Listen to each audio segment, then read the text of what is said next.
Thank you for joining us virtually. We're happy to have you while we're here doing it live. We're glad you could join us online. No doubt you're aware that when you join us virtually, the experience is a little different. The biggest disadvantage is that you can't physically get your hands on the patient in the bed, or the medication that you're trying to dispense, or whatever those kind of tactile learning experiences would be. But what we have learned over the last several months doing virtual simulation is that there are advantages in the ability for nursing students to have more time focusing on developing clinical judgment.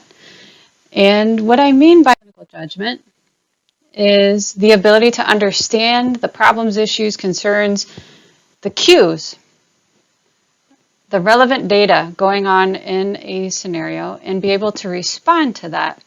So that is a huge advantage that you have today while you're watching, is the ability to really begin to develop clinical judgment skills, and in a sense be able to take all of these little pieces that we give you and make this clear picture with a knowledge of kind of what a reasonable nurse in a similar situation would do.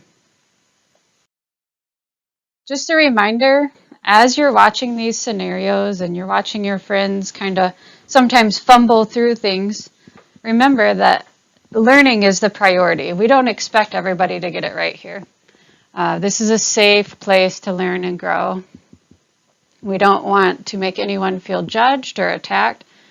People make mistakes, and we're stronger because of that. And this is the point of simulation, or at least one of the points, is that we can make mistakes here without actually harming anyone. What happens in the lab or during virtual sessions that you're a part of stays in the lab. Please do not record, take pictures, talk about with friends anything that you see on your screen today. Again, do not record, don't screenshot, no photos. This is for your protection, and it's also for the protection of your peers as they learn and grow here. That's part of the safe environment that we're trying to create. If you come across something during a scenario and you're not sure, jot it down and we can look it up during the debrief or on your own time afterwards. Again, the point of these simulations is not that you should know everything, but that you should develop skills about knowing where to find resources and find information. If there are any changes to the plan for the day, we will notify you either via the Zoom chat area, or we'll display a banner.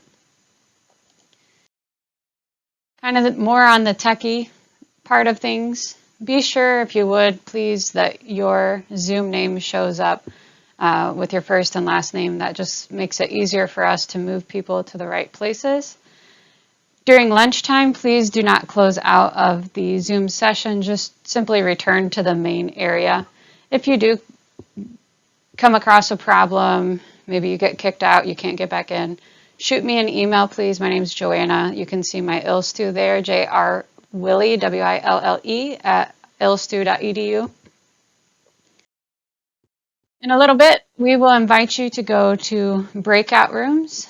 You can join breakout rooms by clicking the right lower area of your screen. That's how you will move from scenario to scenario and debrief today, and we will push those to you.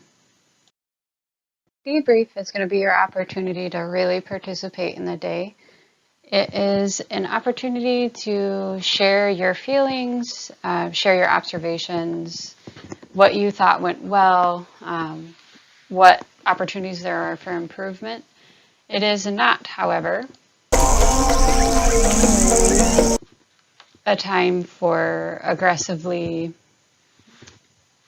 attacking your friends. Not that you would, but just be aware that people are anxious already during these scenarios. So we want to use statements like, I saw, I wondered, it made me feel things that are non-threatening so we can really open up a conversation instead of make people feel attacked. So debrief, this is your area to really engage in the day. You can add a lot to the conversation because you've been observing. This little nursing simulation lab observation form, this will be in your email as well. Please don't spend the entire scenario just trying to list off. This is kind of points for conversation. If you notice really glaring, say, patient safety issues, or if you really thought that maybe some key problems weren't addressed or some key problems were addressed well, these are talking points for you to bring up with the group and participate in the conversation. Take notes as you wish, but please do not spend your entire time during the day trying to answer all of these questions. Again, talking points only. We really want your full participation in this learning experience. After each scenario, we'll give you an opportunity to just step away for 5 minutes. Do that. It is miserable to stare at the screen all morning or all afternoon. Please take advantage of your breaks. And I want to close by just reiterating this assumption that we really do buy into. You are intelligent, you're capable, you care about doing your best, you want to improve, or you wouldn't be here. You wouldn't have taken the time to log in this morning. We believe that about you, we believe that about your peers, and we just really want to foster that sense in you. So enjoy your day, and thank you for being here. At the end of your day, one of the most important things you can do for the lab is fill out our electronic survey. You will find a link to it in your ILSTU email. We compile the info you offer and discuss it at our monthly SimLab meetings, always looking for ways to improve your experience here. So thank you for joining us. In just a few minutes, we'll get you pushed to those breakout rooms.